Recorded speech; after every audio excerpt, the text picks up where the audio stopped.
Ring the dinner bell for trout, kokanee, and landlocked kings with Kellogg's Willow Leaf Dodgers. Available in mini and magnum sizes at fishhuntshoot.com. Get yours today.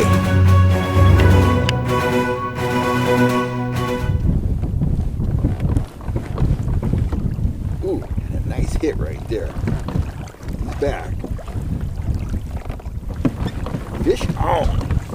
Fish on, baby.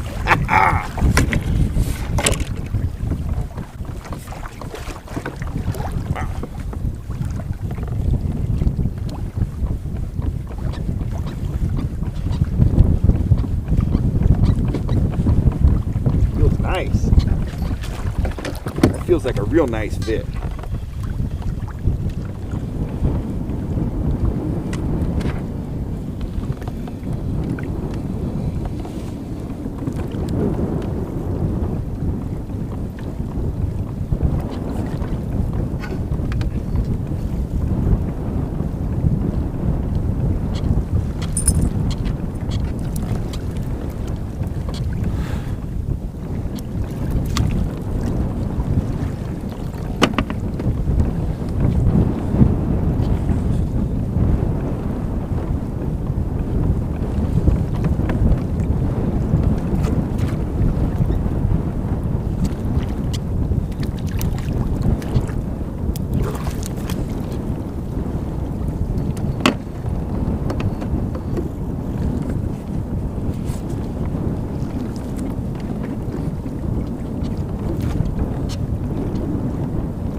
Oh, right there. Nice rainbow. Woo-hoo! On the Go Fish Cam. Took me a while to get him in the boat. Look at that beautiful rainbow right there. Man, that is a dandy fish. We'll get him back in the water and we'll get back to fishing. Howdy guys, Cal Kellogg here. As you can see, it's really overcast behind me there. It's freezing cold up here in the Sierra foothills. We are slated to get a bunch of rain. It's going to be very cool for the next week plus from what they're saying on the weather. So, you know, when we have conditions like these, maybe the water's going to be extra cold. Maybe it's going to be muddy. Stuff like that. This is a great time of the year if you're going out for trout with your fish for rainbows or browns. It's a great time of the year to troll with threaded worms. And I always get a lot of questions about worms. I don't think a lot of people on YouTube, I don't think a lot of guys in general like to talk about worm trolling. You know, they like to talk about all that sexy stuff, Rapalas and big old spoons and power trolling and all that kind of stuff. And you know, we do all that here on the channel, but sometimes when the going gets tough or when the conditions are tough, if you want to hook up, you want to hook, you know, numbers of fish, big fish, or you just want to salvage a day, you need to bust out the worms. Now, for our purposes here today, I'm not going to bust out real worms because as I film this, it's Sunday morning and I'm going home and eat breakfast and I don't want to be elbow deep in worm dirt. So I'm going to use a gulp worm, which are actually really good substitutes for real worms. But if I was out actually trout fishing, hands down, when I can, I'm going for a real worm. But for now, these will suffice. So basically, I troll worms 3 different ways, and let's start off with the speed though before we get into that. For me, worm speed is anywhere from 1 mile an hour to 2 miles an hour. I typically start out at about 1.5, and I try to keep my speed between 1.5 and 1.8. That's where I've had a ton of success. I can still cover some water, you know, as opposed to going 1 mile an hour, which works just as well, but I like to cover as much water as possible. So 1.5 to 1.8 works well for me. I'll bump it up to 2.2. That's a little fast for what I'm doing. Now, up until relatively recently, up until the last couple of years, what I would use for trolling worms would be a very light wire black bass hook, and I would put a bend in the shank because what you want that worm rotating through the water. Well, someone here on the channel turned me on to these. This is a Mustad slow death hook, and you can see all the bends in that shank right there. What this hook is designed for, it was designed for walleye fishermen. Walleye fishermen troll a lot of natural bait. They troll worms, leeches, stuff like that. And apparently walleye like a rolling bait just as much as trout do. So I started using these. That is a #2 red Mustad slow death hook. I don't think it needs to be red, but I like red hooks, so hey. But that's what I'm running that on. My worm leaders, sometimes I go up to 10-pound test. Most of the time I'm running with 8-pound test fluorocarbon. So let me bust out one of these Gulp Worms, and we'll just kind of give you guys a visual as I go on talking here. You know, my first choice of the way to, I'm having a hard time opening that. My first choice for trolling a worm is to troll the worm naked with no blades, no flashers, no nothing. And have a look at these Gulp Worms. Nice thing about the Gulp crawlers is they come with a hollow end on them there. You know, if you were using a real worm, you'd need to use a worm threader. And if you want to see how to do that, I've got several videos on the channel that show me using a worm threader. But basically, when you're using the Gulp, it's got a hollow end here, right there. That's hollow. You insert your hook point into that hollow and just start kind of guiding that hollow sheath over the hook band. So you see it going over the hook band right there. Kind of follow that down. And at some point here, you're going to feel that tip of that hook make contact with right there. Right about, almost. Yeah, right there. Okay, now I'm feeling solid contact with the worm because it's not hollow all the way down. It's hollow down, I guess, about, I don't know, what is that, 1/3 of the way, almost a half the way down. It's hollow. So what you're going to do is you're going to push that hook point into that solid part a little bit. And I like to go until it's about, probably 3/4 of an inch from the end of the worm. Worm's about right, the end of the hook is right about there. So we'll give it a little more. The hook tip, I should say, is right about there. Pop that hook point out. You can see right there, it's popping out. And then work that worm up over the hook and onto the leader, just like that. Now, what you got there, look at the bends in that worm. You can see that. When that draws through the water, you're going to get a perfect roll every time. Now, whether I'm using the Gulp or I'm using a natural threaded worm, which, as I said, that's my preference. If I have the real worms, works great. Wes loves the Gulp. I don't think he likes to get his fingers dirty. He catches a lot of fish on the Gulp, and so do I. But again, I just think a natural worm's more effective because a lot of times what you're going to get is the trout's going to come in and they're going to pick at it.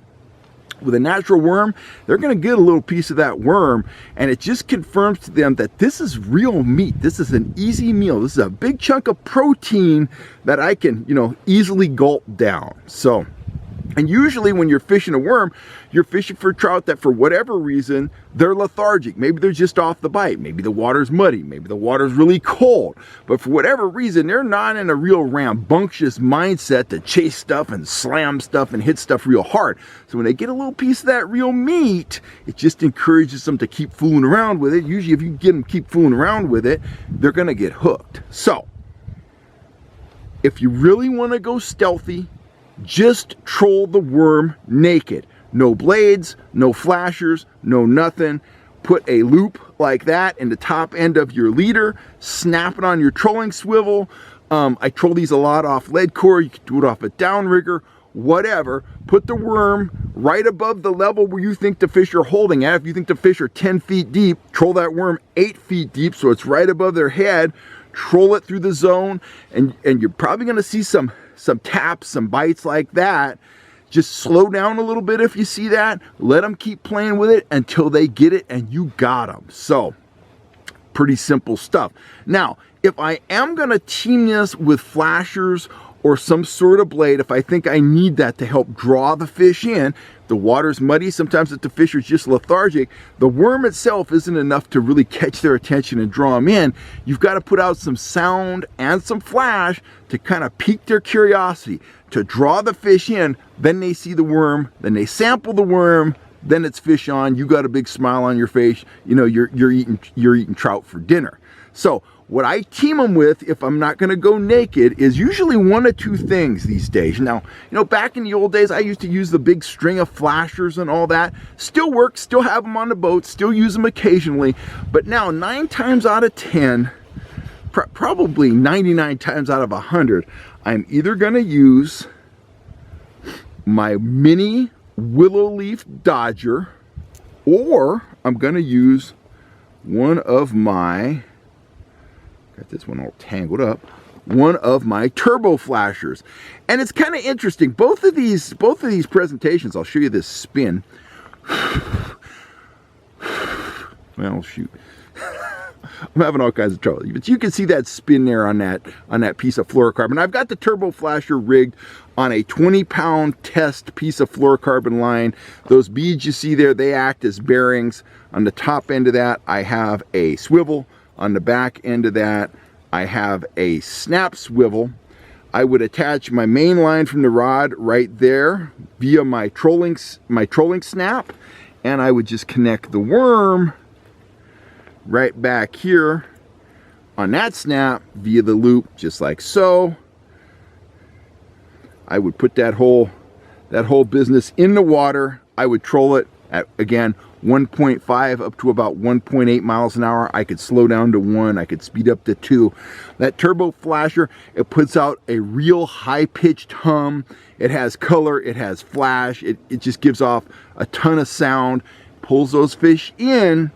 They're curious, they want to see what that is, and bam, fish on. I rig the small dodger the same way. I hook my trolling swivel to the nose. I put the worm leader on the back, same speed range. How long should the leader be? Okay, well, because I'm not really relying on the flasher or the dodger to impart any action on the worm, typically I'm going to run that worm anywhere from about 18 to 36 inches back. Some of those big fish we caught at Collins Lake this fall, we got most of those fish on the mini willow leaf, and I was running a leader as long as 40 inches. So that little dodger, it was just enough to bring those fish in. Most of them were about 6 feet deep when they hit, so they were 8 to 10 feet deep. That little blade was enough just to bring them in, and they saw the worm fish on. Last point on these two attractors, sometimes they want the mini blade, other times they want the turbo flasher. At Collins this fall, we could not buy a bite on the turbo. They would not hit it.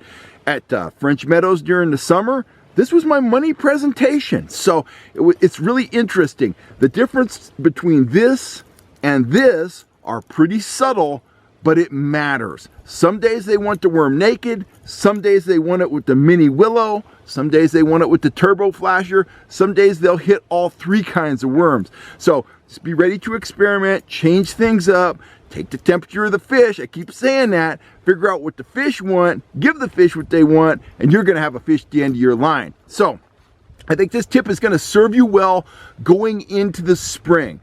Things are cooling off here in Northern California. Fingers crossed we're going to get a bunch of rain, and this is going to be a very valuable presentation for you guys. If you get out on the water, you're having a tough time catching trout, I wouldn't even think about going trout trolling without a couple cans of night crawlers in the boat at this time of the year, because sometimes if you're not trolling night crawlers, you're not going to get hit. Anyway, I'm Kel Kellogg. I'm signing off for now. If you're looking for turbos, if you're looking for willows, if you're looking for any of the products you see me using here on the show, the same stuff you see me catching fish on, go on over to fishhuntshoot.com. We will hook you up with the gear you need, and you got it. You're going to be yelling fish on the next time you get out on the water. I'm Kel Kellogg. I want to thank you guys for all the support. If you haven't hit the subscribe button, please do that. And I will catch you next time right here on YouTube. If it starts spitting any kind of precipitation here today, we are going to get snow. So I'm kind of excited. I haven't had snow at my house yet this year. Anyway, I'm out of here. You have a great day, and I will catch you later.